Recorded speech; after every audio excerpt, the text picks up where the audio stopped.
My name is Carla Delaney. I'm 38 years old. I live in East Hampton, Massachusetts, though technically I've been working out of 3 time zones and an old factory-turned studio for the past 4 years. I pulled up to my childhood home in my little cobalt blue Rivian van, which looked like it had wandered into the wrong neighborhood among the line of gleaming black SUVs and matte-finished German sedans in the driveway. As I parked behind my sister Elise's Range Rover, I took a deep breath and stared at the house, white colonial, freshly power-washed, with boxwoods trimmed within an inch of their lives. A red ribbon fluttered on the mailbox. The kind of place that tries very hard not to say anything but still manages to scream money. My phone buzzed. 8 p.m. CFO, Diana, AD goes live in 3, 2, 1 Party popper. We are officially on the homepage. I stared at the message for a second. A knot tightened in my stomach. Not because I wasn't proud, but because of what I was about to walk into. The subject line of Mom's email, sent 2 days ago to the extended family list, had read, Emergency Family Dinner, supporting Carla's journey,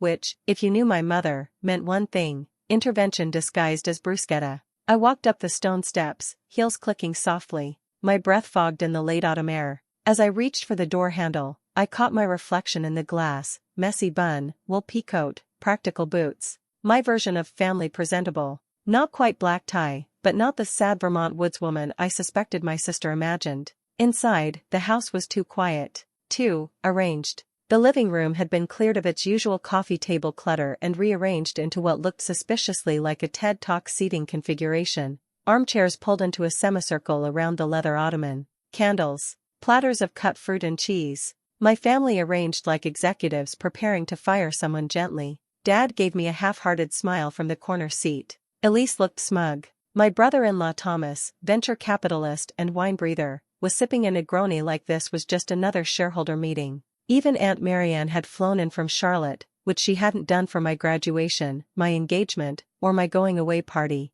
Mom stood at the center, smoothing her blouse like a political candidate about to announce they were stepping back to spend time with family. Carla, she said, overly bright. We're so glad you came. I live 20 minutes away, Mom, I replied, hanging up my coat. Not like I flew in from Geneva. A few awkward chuckles. Elise didn't laugh. She gestured to the armchair like I was here to be deposed. Come, sit. We just want to talk. I sat, crossed one leg over the other, waited. Thomas took the lead. Of course he did. We've all been a little surprised by some of your decisions lately, he began, voice smooth as a pitch deck. Leaving Bentley and DeSoto so suddenly, walking away from that architectural awards cycle, and the wedding. He paused, as if I was supposed to flinch. Elise picked up. We're not judging, Carla. We're worried. You've always been so focused, so driven. And now, it feels like you're just making furniture in some warehouse. I blinked. You mean running a company? Mom cleared her throat.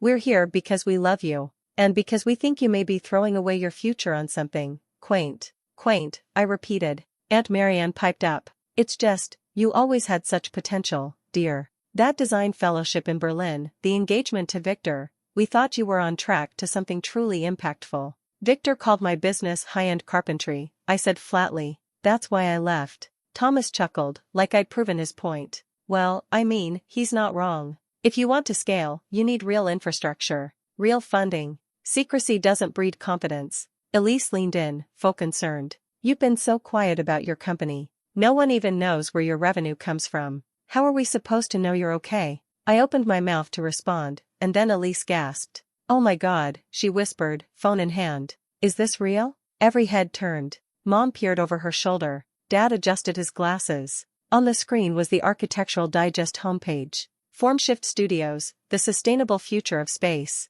A full feature. My name in the headline. My portrait, unfiltered, sharp, confident, right there in the sidebar. No one said a word. I let it sit for a moment. The soft clink of Thomas setting down his drink was the only sound. Then I smiled. Small, quiet. You were saying? The silence after Elise's gasp stretched long enough to make even Aunt Marianne fidget. Mom blinked at the screen like it had personally insulted her. Elise, for once, had nothing clever to say. She just kept scrolling, jaw tight. Thomas recovered first. Well, he said, clearing his throat and setting his drink down. That's certainly quite the feature. I leaned back in my chair, hands folded in my lap, waiting. Elise turned her phone toward me like I hadn't seen the article. Is this why you've been so cagey? You never said it was a real company. I raised an eyebrow. What did you think it was? I don't know, she snapped. You wouldn't even let Dad or me visit your studio. No updates, no Instagram presence. Honestly, it felt like you were just off in some converted barn gluing reclaimed wood together and calling it innovation.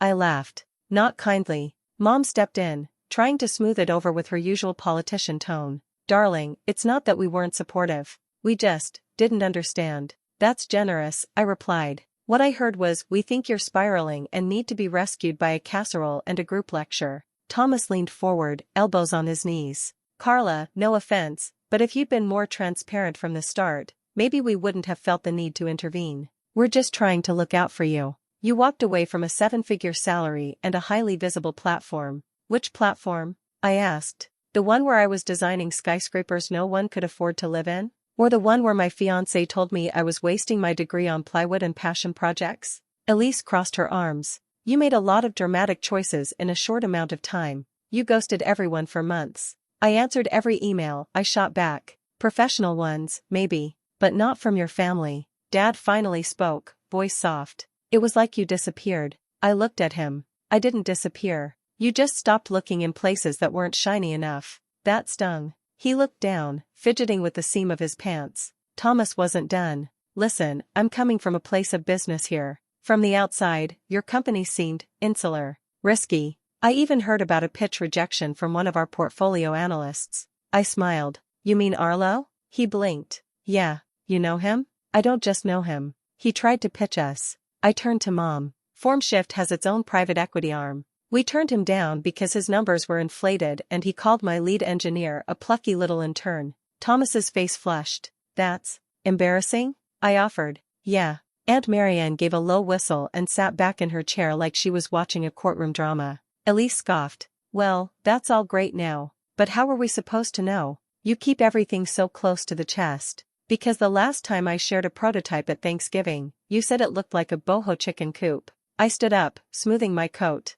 You all made it clear years ago that unless my work came with a glossy title and a Manhattan lease, it didn't count. The AD article still glowed on Elise's phone. She looked at it again like she couldn't believe it was real. Adaptive architecture for global cities, she murmured, reading aloud. Clients include municipal governments, emergency relief coalitions, and the Danish Ministry of Environment. She looked up. Are you serious? Deadly. Thomas was still recovering. Wait, you're working with governments? And NGOs. And NASA. I glanced at my watch. And at 10 a.m. tomorrow, I'm meeting with a city planning commission about modular structures for climate-displaced communities. So if you'll excuse me. Wait, Mom said, standing. We didn't mean to make you feel. You didn't have to mean it. You just had to do it. I walked to the coat rack. My hands didn't even shake. As I opened the door, Elise called after me. Why didn't you just tell us all this from the start? I turned back and met her eyes. Because I wanted to see who still believed in me when there was nothing to brag about. The door clicked shut behind me. A minute later, Diana texted again. 8:17 p.m. Diana, website traffic just spiked by 430%. Want me to drop the international press packet tomorrow? I smiled as I stepped into the black car waiting at the curb, an Architectural Digest courtesy ride. Me, make it live at dawn. Let them wake up to it. The black car dropped me off in front of my studio just past 9. I buzzed myself in through the alley door, no name on the side, no sign, just a weathered steel frame and a keypad. From the outside, it still looked like a half-abandoned warehouse. That was the point. Inside, the hum of machines and quiet clack of keys greeted me. I walked past the cleanroom wall where our prototypes sat in glass cases, past the studio kitchen with its aggressively labeled oat milk, and into the mezzanine office that overlooked the fabrication floor. The whole space smelled faintly of cedar and metal. My assistant, Jayla, looked up from her monitor. How'd the tribunal go? I gave a mock bow. Guilty on all counts of radical success. She grinned. Want the good news or the better news? Better. We just passed 2 million hits on the AD feature. New inquiries from Milan, Montreal, and Seoul. One of them is the deputy mayor of, wait for it, Amsterdam. I let out a low whistle. They move fast. So do we. She pushed a tablet across the table. This is the preliminary mock-up for the Coastal Resilience Unit. I added solar-integrated shingles per your last note. I glanced at the render. Compact, modular, sleek as hell. Perfect, I said. We'll show it to the fund in the morning. Jayla hesitated. Also, there's been a flood of messages from your family. I waved a hand. Let em marinate. I've got some wine-soaked crow they need to chew through first. I sat down at my desk, opened my laptop, and logged into our operations dashboard. Watching the real-time requests come in, planners in South Africa, an architect in Bogota, 2 government agencies in California, was like watching a years-long gamble finally pay off. 5 years ago, when I walked away from Bentley and DeSoto, people said I was wasting my prime. I said I was just getting started. This wasn't furniture. This was architecture for the next planet, collapsible bridges, urban shelters that transformed with the weather, emergency housing that built itself with AI-based deployment protocols. Not a single one of them had bothered to ask. They just saw the shell, my dusty van, my old apartment, the studio with no signage. What they didn't know was I owned that building, bought it in cash through a FormShift holding company, and my tiny apartment upstairs? It was designed by me to be low footprint, high efficiency, and powered by the same climate tech I was exporting globally. I checked my phone. Another message from Mom. Another from Elise. 3 from Thomas. None opened. Instead, I posted the AD article link to our company Slack with a one-line message. Carla D. To everyone who believed before it was fashionable, thank you. Jayla walked over with a second tablet. Oh, almost forgot. I updated the dossier for the European Commission pitch. And, your sister left a voicemail. Said something about a misunderstanding? I didn't look up. Did she say which misunderstanding? The one where I'm poor? Or the one where I'm an idiot? Jayla snorted. Didn't specify. Tell her I'll be in touch. In Q4. I stood, walked back to the big glass window that overlooked the floor. The adaptive shelter prototype sat in its display bay, an origami-like form folded into compact structure, its walls shimmering with solar tint panels. It didn't look like a cabin. It looked like the future. My phone buzzed again. 9:26 p.m. Thomas, hey. So, I'd love to talk investment strategy sometime. I laughed. Not out of malice. Just clarity. I texted back. Me, unfortunately, our standards committee flagged you for arrogance and insufficient vision. Application denied. And just like that, every piece clicked into place. For years, they measured success by what they could see. Titles, wedding invitations, luxury leases. But I'd been building something they couldn't recognize, because it wasn't meant to impress them. It was meant to last. At 10 sharp, the final text came in. 10 p.m. Dad, 300 million? That was it. No punctuation.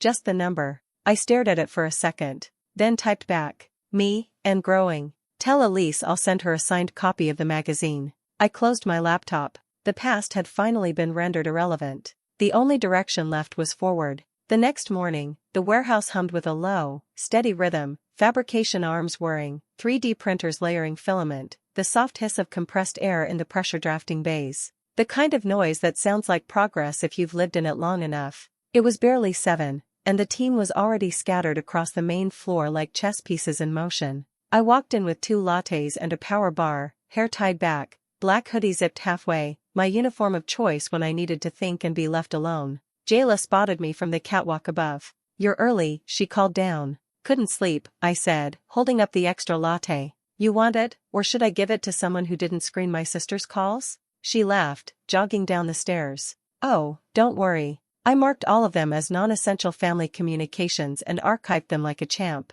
I handed over the cup. She took a sip and winced. Strong. That's the point. Jayla pulled her tablet from under her arm and tapped it awake. Okay, your inbox is a war zone. 43 emails since last night, most from press. And half a dozen voicemails. Let me guess, I said, heading toward my glass-walled office. Half of them are from people who didn't think FormShift was real until they saw the AD logo on it. Bingo. And the other half are your family trying to clarify some things. I paused mid-step. Anyone cry? Elise almost did, she said. She left a voicemail saying she just didn't know and that everything got taken out of context. I rolled my eyes. Of course it did. Inside the office, I dropped into my chair, took a long sip of coffee, and opened my laptop. Sure enough, a full tab of messages with subject lines like "We're so proud of you" and "Maybe we could talk." Some included words like misunderstood and intentions. One even came from Aunt Marianne titled, "Let's move forward, sweetheart." She didn't even know what we were moving from.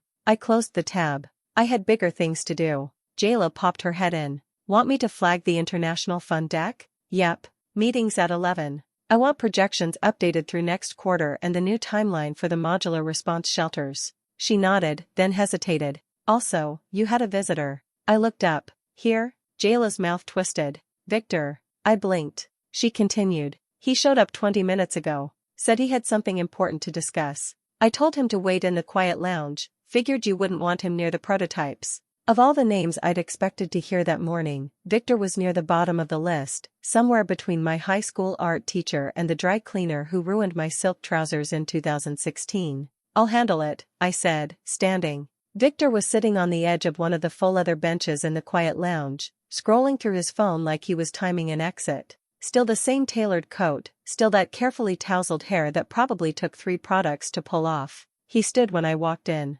Carla, he said, almost like it hurt. Victor. A beat passed, loaded and dull. I read the feature, he started. And then I read it again. Did the big words give you trouble? I asked, deadpan. He gave a tight laugh. I deserved that. I folded my arms. You did. He looked around the room. This place is incredible. I had no idea what you were really doing. No, you didn't. Because the last time I tried to explain it, you called it upscale carpentry and told me it was cute that I was still in my build-a-birdhouse phase. He winced. I was a jerk. You were small, I corrected. That's worse. Victor shoved his hands in his coat pockets. I came here because I owe you more than just an apology. I raised an eyebrow. I'd like to help, he said. Form shift is the kind of work that changes cities. I've got new connections. Real estate developers. Green infrastructure coalitions. If you're looking for expansion, I can. No, I said flatly. He blinked. You don't even want to hear what I.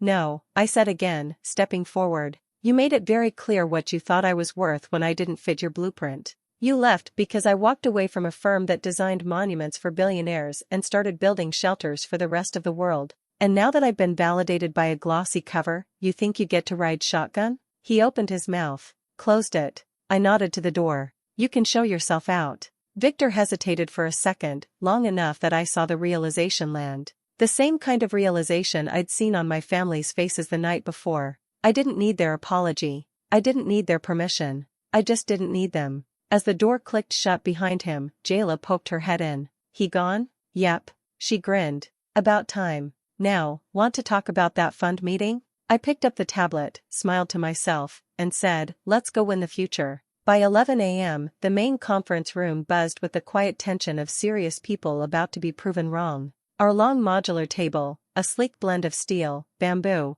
and our proprietary fold-lock design, stretched down the center of the glass-walled space, surrounded by suits, stylists, skeptics, and a few silent note-takers who clearly knew what was coming. I walked in last, wearing charcoal slacks, a black turtleneck, and a silver cuff that caught the light every time I moved my hand. No PowerPoint. No theatrical intro. Just a slim folder and a reputation that finally preceded me. Jayla stood at the far end, tablet in hand, already loading the figures into the wall panel. Thank you all for being here, I said, nodding once. Let's begin. There was a time, not long ago, when I used to prep obsessively for meetings like this. Not just with data, but with emotional armor. The fake smile, the soft language, the need to prove I belonged. That version of me would have walked in apologizing for the graphs, downplaying the valuations, and explaining why it all didn't look more like what they were used to. That version was gone. Now, I just handed them the numbers. Our modular emergency housing systems have deployed in 6 countries over the past fiscal year.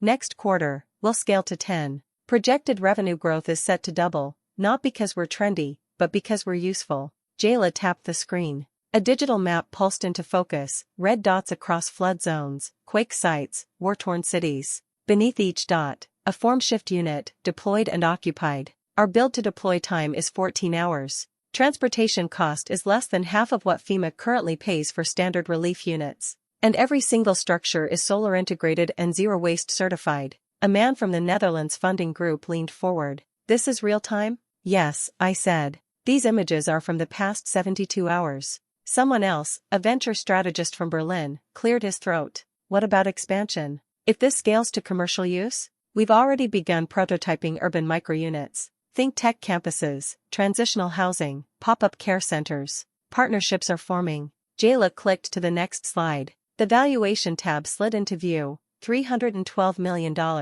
Quiet gasps followed. I didn't blink. And we're just getting started. A few of them looked at each other, the way people do when they realize they've misjudged something. Not a threat. A movement. One woman raised her hand, crisp accent, Danish. There were concerns about leadership. That it was too hands-on. I smiled. Correct. I billed. I know what it takes to make these structures hold up through rain, tremors, bureaucratic delays, and egos. That's not micromanagement. That's ownership. The man from Berlin nodded slowly, almost like he respected it against his will. By the time the financial director from the European Green Infrastructure Coalition asked about licensing, I already knew the answer to the meeting's unspoken question: do we trust her? Yes. Not because I begged for it, but because I brought a hammer and built the table they were now sitting at. At the 70-minute mark, Jayla passed me a folded note. Elise is in the lobby, won't leave, says it's urgent. I looked at her, deadpan. She saw the feature, then the investor posts, then the follow-ups from Forbes, Bloomberg, and the piece that ran in Tech and Timber. She bring a film crew? Jayla smirked. Just her crocodile tears. I slid the note into my folder and stood. Thank you all for your time, I said. We'll be following up with individual terms next week. There was a pause before the entire room stood, several already moving to shake my hand, exchange cards, and ask for things they once thought they didn't need from a woman like me. I nodded to Jayla. Hold them here. Don't let anyone get bored. She nodded back. You want me to prep a separate space? No, I said, grabbing my coat. Put her in the worst one we've got. Break room with the flickering light? I grinned. Perfect. As I stepped out of the boardroom, I didn't feel anxious. I felt unbothered. Let Elise wait. Let her sweat in the one room I never bothered to fix. Let her see what it feels like to be on the outside of something real, something that doesn't need her approval. I was no longer looking for a seat at their table. I had built my own.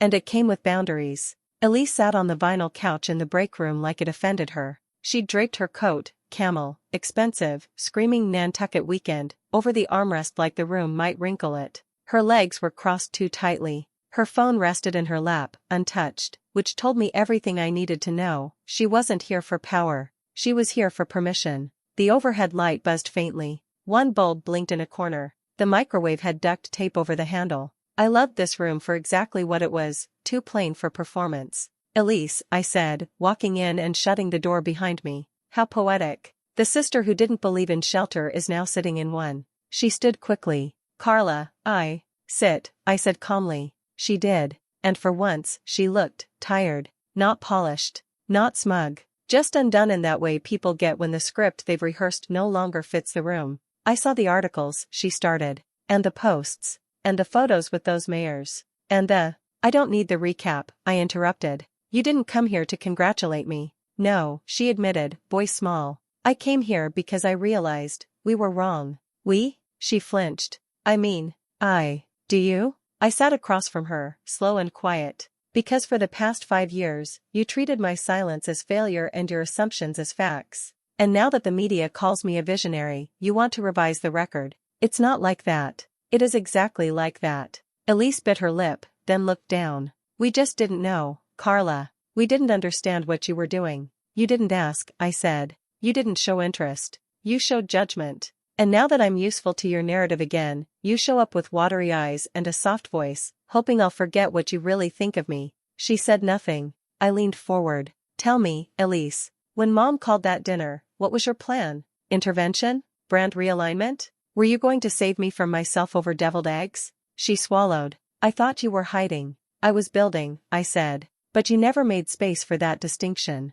Silence. I waited. Finally, she looked at me, voice barely above a whisper. Thomas pitched to your company, didn't he? I raised an eyebrow. You didn't know? She shook her head. He told me he was exploring green portfolios. He didn't say it was you. I let that hang there. Elise stared at the floor. He thought you were a grant-funded art collective. Well, I said, he's not entirely wrong. Except the art fund cities now. She gave a short, broken laugh, not amused. Ashamed. Then her face changed. A flicker of something darker. Worry. I need to tell you something, she said. Thomas made some moves this past year. Bad ones. I stayed quiet. He leveraged too much into a startup that tanked. And used my name on a second mortgage I didn't know about. I blinked. You mean the one on the lake house you suddenly inherited? She nodded, face pale. He's ruined us, she whispered. I only found out last week when the bank froze our account. I sat back, arms folded. And here you are. I'm not asking for money, she rushed. I swear. I needed to say I'm sorry. For all of it. For the dinner. For dismissing your work. For acting like I understood your world when I didn't even try. I stared at her for a long time. You know, I said, you always asked why I never brought you to the studio. Never explained things in detail. The truth is, I was protecting myself. From this exact moment. What moment? The one where your apology comes gift-wrapped in a crisis. Elisa's eyes filled, but she didn't cry. She knew better. I'm not here to rescue you, I continued. You and Thomas built your image on shaky scaffolding, and now it's collapsing. That's not my emergency. I'm not a backup generator for the Delaney brand. She nodded slowly. I understand. Do you? Yes, she said, this time without defense. But if I could just say one thing. No, I said softly. You've said enough. You said it every time you smirked when I showed up in work boots. Every time you called my company a hobby. Every time you let Thomas dismiss me in your living room while you poured his wine.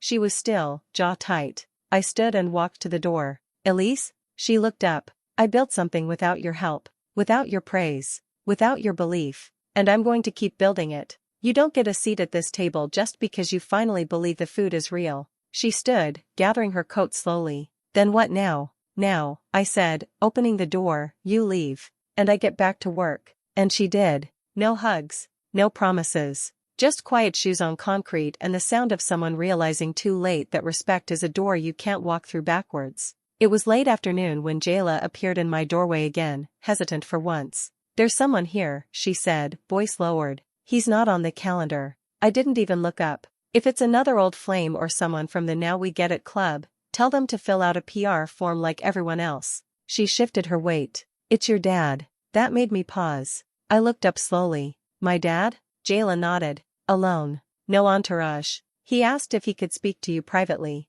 Said he brought something. For a moment, I just sat there, absorbing that. Put him in the drafting room, I said finally. Give us 10. When I walked in, Dad was standing near the back drafting table, coat folded neatly over his arm, staring up at the massive concept mural that covered the back wall, hand-drawn renderings of the emergency shelter system, overlaid with annotated revisions, material samples pinned to the corners. He turned when he heard the door. Hey, kiddo. It hit me then how much older he looked than the last time we'd really spoken. The lines on his face had settled deeper. His hair was thinner. But it was the absence of that familiar self-assured gleam that struck me. My father, always buttoned up, always composed, looked uncertain. I walked over, keeping some distance. Didn't think I'd see you here. I wasn't sure I'd come, he said, but I needed to. He gestured toward a slim, leather-bound portfolio on the table. I brought these. I glanced at it. What is it? Your drawings, he said. From when you were a kid.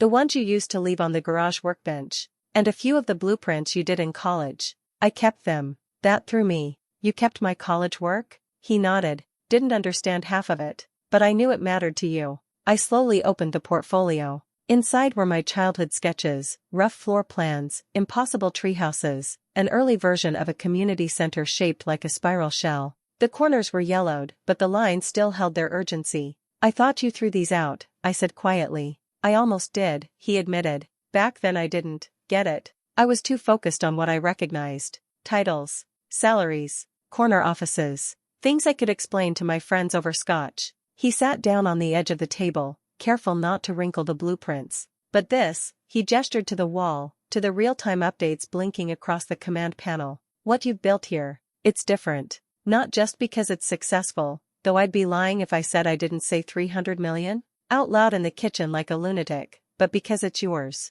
He looked at me then. You did this your way. And I didn't see it because I wasn't looking. That silence between us, long, heavy, wasn't angry anymore. It was honest, tired. I wasn't just building a company, I said. I was building a world I wanted to live in. One where impact matters more than polish. Where the point isn't the press, it's the people who sleep under these roofs. I see that now, he said. Another pause. I started reading about sustainable urbanism, he added, a little sheepish. Articles. A podcast. Even got halfway through that big book you left in the guest room, the one about architecture and crisis relief. I couldn't help it. I smiled. You read Structures of Hope? Started it. Had to Google every third word, he said with a chuckle. But I'm learning. Trying to, anyway. He stood, brushing his hands on his slacks. I don't expect this fixes everything. But I didn't want to be the man who only understood his daughter after she made it to a magazine cover. I walked closer. Not all the way, but closer than before.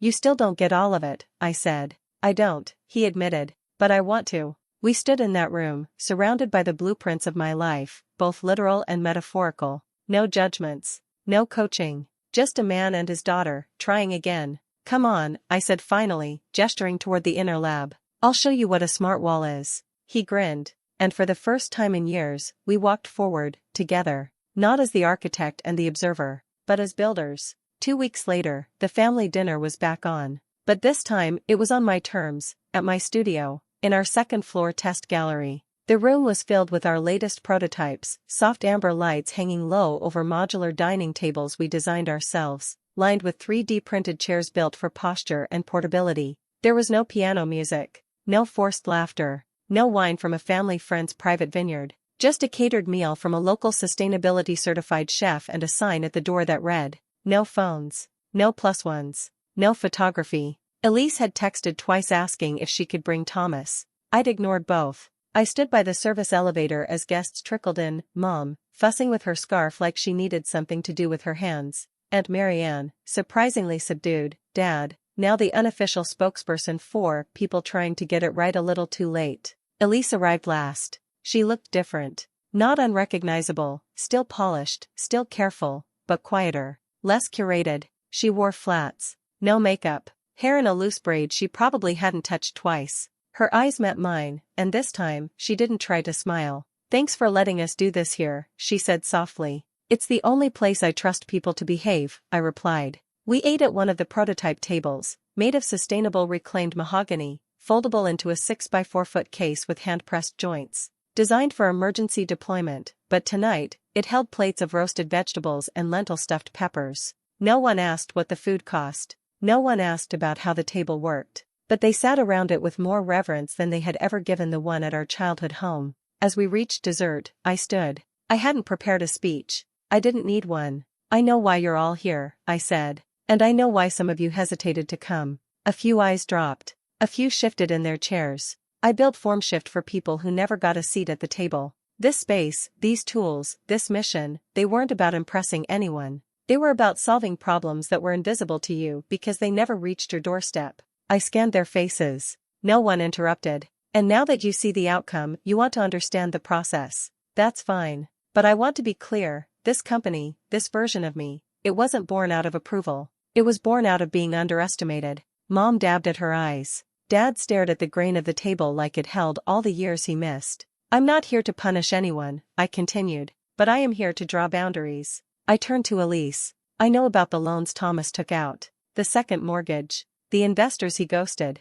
Her face froze. A few heads turned. What most of you don't know, I added, is that I've already helped. A beat passed. Elise swallowed. You, what? Quietly, I said. 3 months ago, I had our legal team intercept a foreclosure process tied to your name. FormShift bought the debt, erased it, and buried the paper trail. Because I didn't want your kids to lose their home. She looked stunned. Why didn't you tell me? Because it wasn't a gift, I said. It was insulation. To make sure your fallout didn't become generational. Her lip trembled. But she didn't cry. She just nodded. You'll never owe me financially, I added. But don't mistake that for rescue. I'm not here to clean up again. I'm here to offer insight, if, and only if, you're ready to learn from the mess. No one said a word. I took a breath. From now on, if you want to be part of my life, you do it by showing up. Not by clinging to the past, or using my success as a prop. You want to be included? Great. But you meet me here, in this world, in this room,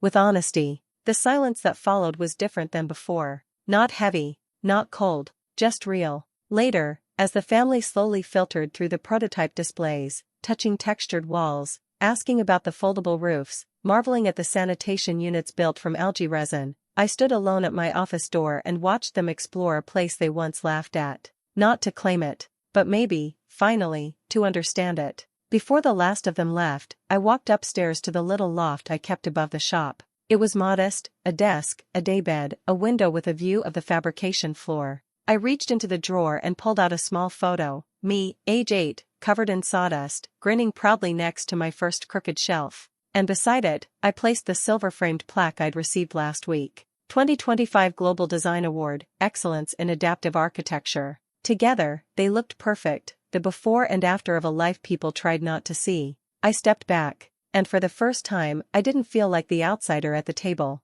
I felt like the one who built it. On my terms.